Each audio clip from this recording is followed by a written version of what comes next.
En el 2001 nacieron 192.677 niños y niñas dominicanos que hoy tienen 20 años de edad.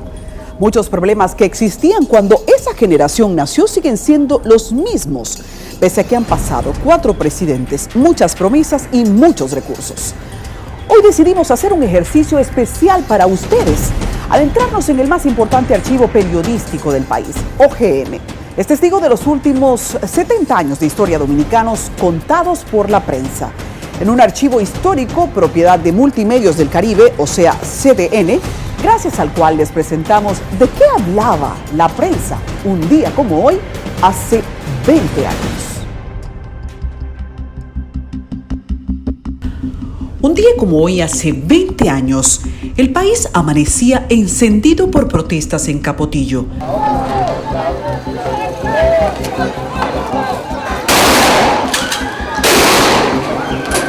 La muerte de 2 jóvenes en un hecho que atribuían a la policía afloraba uno de los principales problemas del momento: la mutilación y muerte de jóvenes por una policía controlada por el general Pedro de Jesús Candelier. Recibió el cargo con un país agobiado por delincuencia y había decidido enfrentarlo con mano dura. Al grito de las múltiples muertes, sectores pedían su cabeza. Ha sido la misma policía en los gobiernos del PLD, en los gobiernos del PRD y en los gobiernos del Partido Reformista de Balaguer. Solo que con algunos niveles de moderación distintos, pero realmente la policía siempre ha sido un elemento de represión, un factor de represión. Recuérdate que la policía no tiene un diseño tradicional de policía. La policía es un cuerpo militar, los rangos son militares, los uniformes son militares. Hace 20 años, la crisis policial repetía lo vivido al día de hoy. La institución en el ojo del huracán, acusada de muertes injustas. Los periódicos daban seguimiento al calentón del jefe de la policía, luego del atropello a médicos en una marcha frustrada por agentes rumbo al Congreso. Hemos ido haciendo reformas por pedazos y eso precisamente no te permite aquilatar, digamos, avances importantes o concreciones importantes. Lo que hemos hecho con la policía en gran medida es partirlas como por pedazos, es decir, la hemos arrabalizado desde el punto de vista de cuerpo, como cuerpo, y por tanto parecería que la policía no tiene un control de toda la estructura. Tenemos una policía que dirige el tránsito, tenemos una policía que está en el área de turismo, tenemos una policía que está en la escuela. El presidente de la República era Hipólito Mejía. En su diario contacto con la prensa, ejercía de Hipólito. Se ajustaba siempre a los horarios y respetaba el tiempo de los demás. Pero era muy informal en el trato, que a veces se cedía en el trato, y a veces ese trato tan campechano, como se le llamaba, reñía con la dignidad presidencial. Y eso es una realidad, y eso le costó. Incluso él mismo degradaba el cargo que ejercía, cuando al referirse a él decía despectivamente: este carguito. A mí no me presiona nadie, ni ustedes, ni nadie. Nadie me presiona, ni me deja presionar. Y cuando hay que mandar al carajo, todo lo mando al carajo.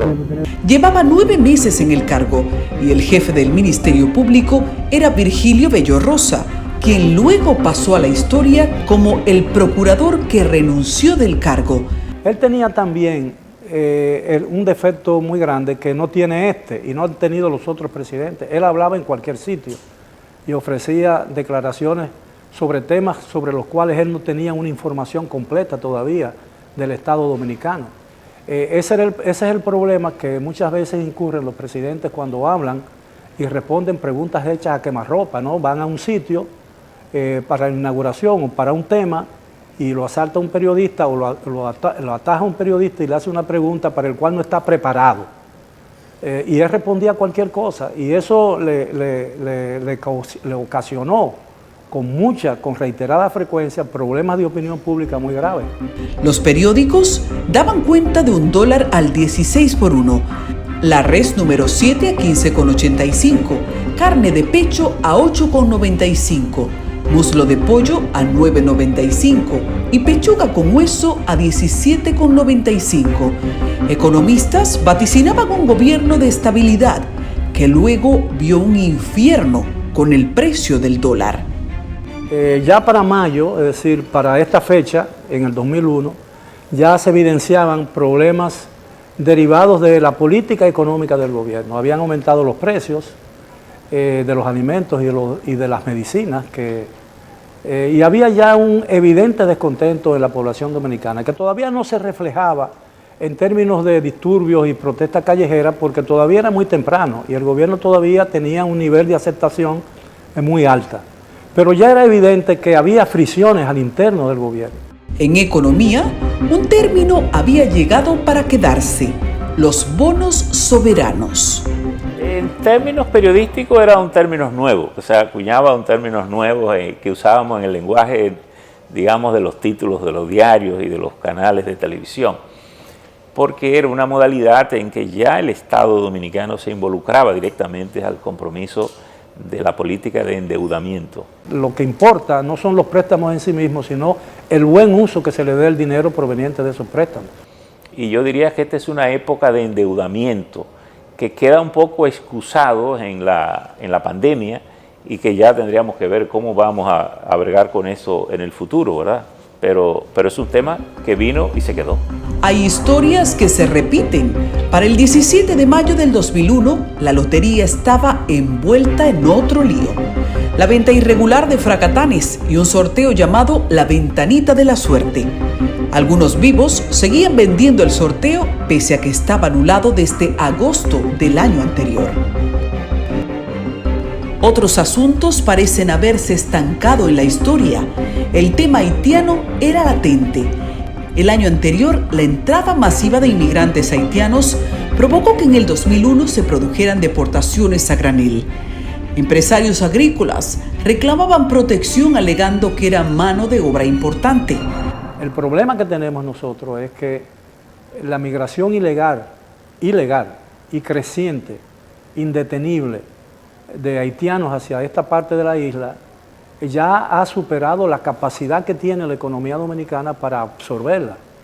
Y eso ha traído como consecuencia muchísimos elementos muy perniciosos para la República Dominicana.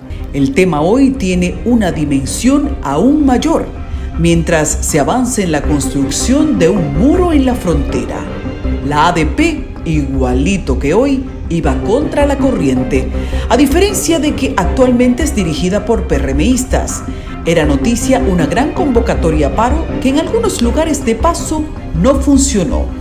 Los maestros para esta fecha ganaban 2.500 pesos mensuales y pedían desesperadamente aumento, aunque el gobierno decía no tener recursos. Yo creo que la ADP se ha hecho con la colaboración del Estado, porque también el Estado ha apadrinado todo esto, y parecería que el Estado, que es el patrono de los maestros, tiene menos poder que la ADP. Y yo creo que ha tenido que ver mucho con que el Estado no ha tenido una política clara de la calidad de la educación que quiere. Y fíjate que el gran desafío de nosotros hoy es cómo equipararnos a un mundo que hace mucho tiempo que cambió y nosotros nos hemos quedado rezagados. Buena parte del problema de la sociedad dominicana de hoy es el capital humano. ¿Qué otros temas eran problemas hace 20 años? Discusión por la privatización de energía y la necesidad de una ley de energía estaban en su máximo esplendor. Las distribuidoras pasaron al Estado Dominicano. Y a mí me parece que esa fue una decisión incorrecta porque ha sido una carga sumamente onerosa para el Estado Dominicano que no ha redundado en un beneficio ni en la distribución, ni en el mejoramiento de la calidad de la electricidad que se le sirve a los usuarios. Pero la forma en que se diseñó creo que fue mal hecha y no trajo todo este resultado de discusión de 20 años. Le costó al país, además, ha tenido un costo económico enorme. Ramón Báez Figueroa era noticia como líder de un poderoso emporio económico que luego destaparía en la peor crisis bancaria conocida en el país. Las máximas autoridades de justicia condenaban la decisión de una jueza que prohibió la entrada de los periodistas a un recurso de amparo, alegando que ese lugar no era fuente de noticias. Y pensar que hoy la Procuraduría comparte las audiencias por un streaming. Y entonces yo creo que está muy relacionado a cuando el poder entiende que le conviene tener la prensa.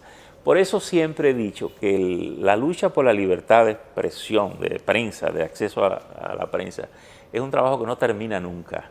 Porque el poder siempre trata de coartarla cuando siente que no siempre le beneficia. Sin embargo, yo creo que todo el que se propone gobernar con transparencia, su primer aliado es la prensa. Un día como hoy, hace 20 años, el país celebraba el nacimiento de 2 nuevos periódicos de circulación nacional que llegarían al público gratuitamente, con lo que se abría una nueva era de la información. Pero fue una verdadera novedad en la República Dominicana. Creo que motivó a muchas personas que no leían periódico, tal vez porque no tenían el hábito o porque no lo querían comprar, a comenzar a leer periódico. Y yo creo que eso fue un elemento positivo. Y además aceleró la competencia comercial también, yo creo que motivó. Hace un año, en plena campaña política, los dominicanos reclamaban un cambio que repondría al poder 2 décadas después al mismo liderazgo político, aunque con importantes variantes. El cartero pasa por el Palacio Nacional a entregar las mismas facturas, una policía arbitraria y desintonizada de su realidad social, una ADP contra la corriente, pleitos contra los en aquel momento llamados comesolos y condenas sociales contra la corrupción.